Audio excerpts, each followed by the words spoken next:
Hi అండి, welcome to తెలుగింటి వంటలు. ఈరోజు నేను చికెన్ గ్రేవీ చేస్తున్నానండి. చాలా సూపర్గా ఉంటుంది. ఇట్లాగా చేసుకోండి. కావాల్సినవి ఫస్ట్ అయితే స్టవ్ వెలిగించి ఒక బౌన్ పెట్టుకొని కొంచెం ఆయిల్ పోసుకొని ఆయిల్ వీటెక్కాక ఫస్ట్ పుదీనా కరివేపాకు కొంచెం వేసుకొని అది వేయించుకోవాలండి. అది వేగిపోయాక కరివేపాకు కూడా వేగిపోయాక పచ్చిమిర్చి, పుదీనా కరివేపాకు పచ్చిమిర్చి కొంచెం వేగిపోయాక ఇప్పుడు ఎర్రగడ్డ ముక్కలు కూడా వేసేసుకోవాలండి. ఎర్రగడ్డ ముక్కలు కూడా కొంచెం బాగా బ్రౌన్ కలర్ వచ్చే వరకు వేగిపోయాక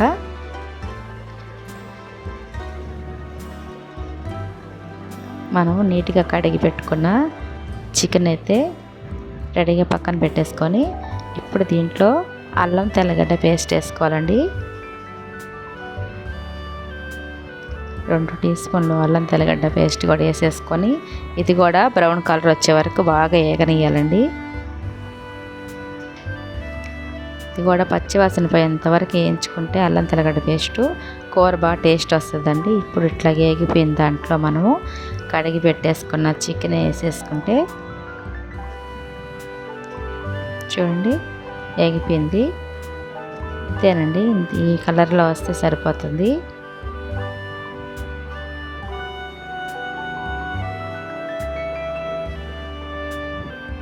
ఇంతే చాలండి, వేగిపోయింది. అల్లం తెల్లగడ్డ పేస్ట్ కూడా బాగా వేగిపోయింది. ఇప్పుడు మనం కడిగి పెట్టుకున్న చికెను వేసేసుకోవాలి. ఈ చికెను ఆ ఎర్రగడ్డ ముక్కలు అల్లం తెల్లగడ్డ పేస్ట్ బాగా కలిసేటట్టు బాగా కలుపుకోవాలండి. బాగా కలిపేసుకోవాలి నీట్గా.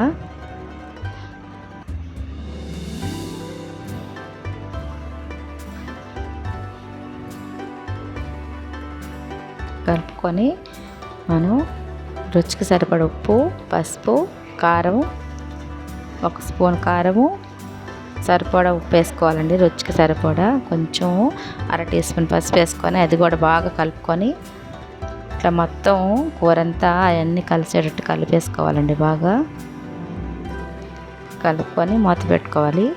ఇప్పుడు మనకి ఆల్రెడీ చికెన్లో కొంచెం వాటర్ వస్తుంది కదండి, అదంతా వచ్చేస్తుంది. మూత పెట్టేసి వదిలేస్తే చూడండి మనం ఒక చుక్క కూడా నీళ్ళు పోయకుండానే ఇట్లాగ మనకి నీళ్ళన్నీ వచ్చేస్తున్నాయి బయటికి.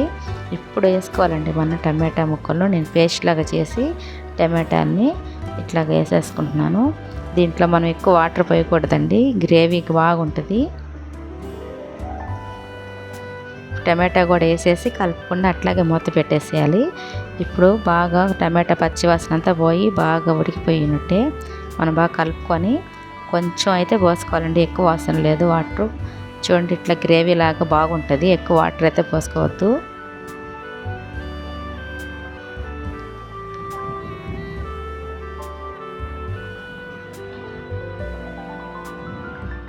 ఇంకా కొంచెం టమాటాలు కూడా ఉడికిపోయాక ఇప్పుడు మనం కొంచెం ఎక్కువ వద్దండి, కొంచెం పోసుకుందాము.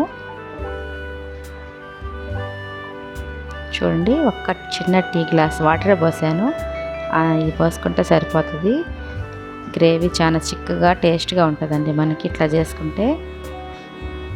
చూడండి ఇవి మనము ఈ గ్రేవీని పూరీలో, దోశలోనే కాకుండా అన్నంలో కూడా తినచ్చు. దేంట్లోకైనా సరే సూపర్గా ఉంటుందండి chicken gravy. Tasty chicken gravy అయితే రెడీ అయిపోయింది. ఇప్పుడు ఇది 2 టీ స్పూన్లు ధనియాల పొడి అండి. ధనియాల పొడి చేసి పెట్టుకుంటాం కదా మనం, అది 2 టీ స్పూన్లు వేసేసి 1 నిమిషం అట్లా మూత పెట్టేసి వేసి కలిపేసుకొని గ్రేవీ అయితే రెడీ అయిపోయింది. మా ఛానల్ని సబ్స్క్రైబ్ చేసుకోండి, లైక్ చేయండి, షేర్ చేయండి ప్లీజ్. ఇప్పుడు మనం కొత్తిమీర చల్లేసి ఇంకా స్టవ్ ఆఫ్ చేసేసుకోవడమేనండి.